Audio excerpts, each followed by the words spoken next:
Good afternoon, I'm Matthieu Steffens, and I will give some explanation about how our Infinity project works. So, just to remember, this is a school project I created with Sobraj van Zeebroeck during our time at Digital Arts and Entertainment in West Belgium. So, first thing you see here on the screen, of course, is the class diagram. So, with all our readers for loading our data. Here we have the structure for NPC players and enemies. Just remember this, our items themselves. These are all the enemies types, and these are pairing, and some additional outside for save game, error, and so on. So I will first start with the XMLs maybe. So this is one of the readers, so for reading armor. So of course we do error handling if the file there are some errors in conversion and so on. So basically we go get the XML file, look for all our armors, start doing the casting. Each armor has a type of cloth, clothes, and a type of armor itself. If we go in here, so clothes type is actually which piece it is, so where it fits, and armor type is what is it made of. So this will give other attributes to the item itself. So then of course there's a minimum level, a weight to carry, defense attributes, a unique ID, the name of the item itself.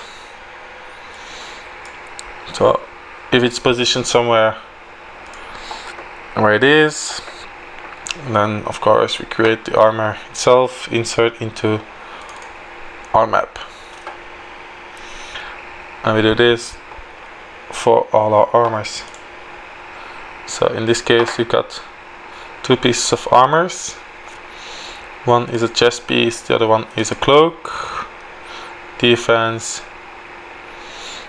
and we're all positioned at the same spot, which is actually outside of the level. They are hidden. Okay, then we do the same for our races. So here each race has a unique ID, a name, and a modifier for the skill. So every time you level up, you will have a basic increase modified with these. So like a whoopee will be more about dexterity and wisdom, and we have a race down here which is mainly about strength and stamina. And the humans, we create them also. So some have negative, so they actually lose on it every time on the basic. Others have either 0 and lower values. So more important part is the quest itself. So each quest has an ID, a name, a unique NPC who will give the quest, and also an NPC. So the receiver doesn't always have to be the same as a giver. You need a minimum level to get it. So it has a task. So what do you need? What kind of task is it? So it might be killing a monster. And how much of each item do you need? Then you have a short description about explaining what you have to do for the user, and this will be displayed in the quest box. So experience, talent points, and either if you get cash or not for doing this. Now, as this is the first quest that you can see in the gameplay demo, which is I'm too weak to go, I don't have money, you will not receive any credits. But by doing the second quest, you get a gift from the NPC, which is a weapon. So here are the requirements. So do you have to have completed several quests? In this case the second quest, you cannot complete it unless the first quest is completed, and you need the item, of course. And here you get less experience and talent points. About our NPC, so each is an NPC. So the ID here is slightly different. So the concept is it's an NPC. The M120102 is actually was the code given to the city where we were, and then it's NPC 001 of that city. So with a name, HP, MP, any response after you have done the quest. Thank you for helping me. Does it NPC give a quest, yes or no? Always yes or no. And then the physics object model that goes along. Position, rotation, you can scale it also. The physics mesh and the object file itself. And we have the same for the second one, which more HP, more MP. But basically you can just put it in here. So our items are shown already. You have for potions, you can give buffs, amount, which icon should be showed when it's in the inventory. Positions all outside, can easily be moved also. Let's see what others. So the quest items here, it's in-game, so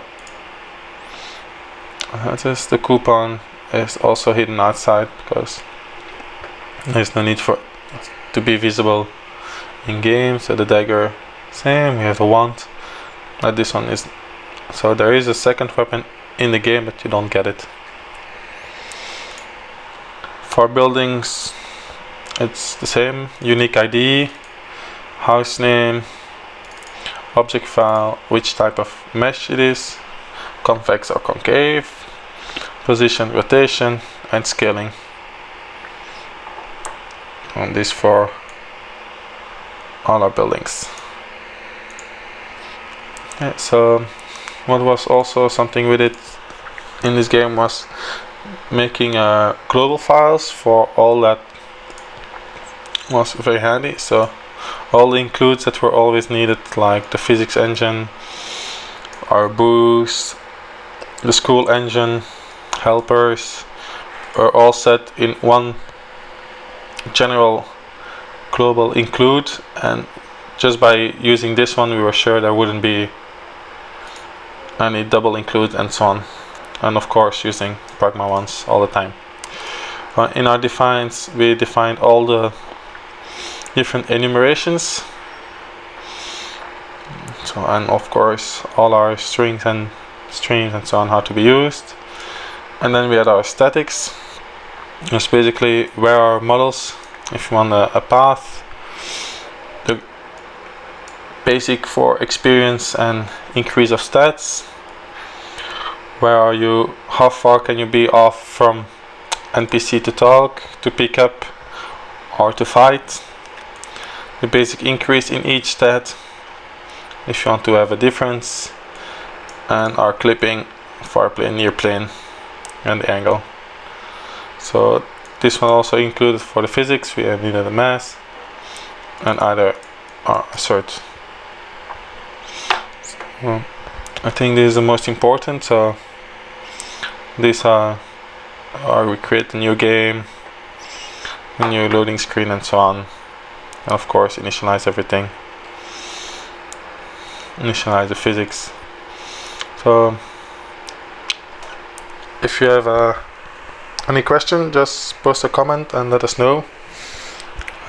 We can always try to answer it.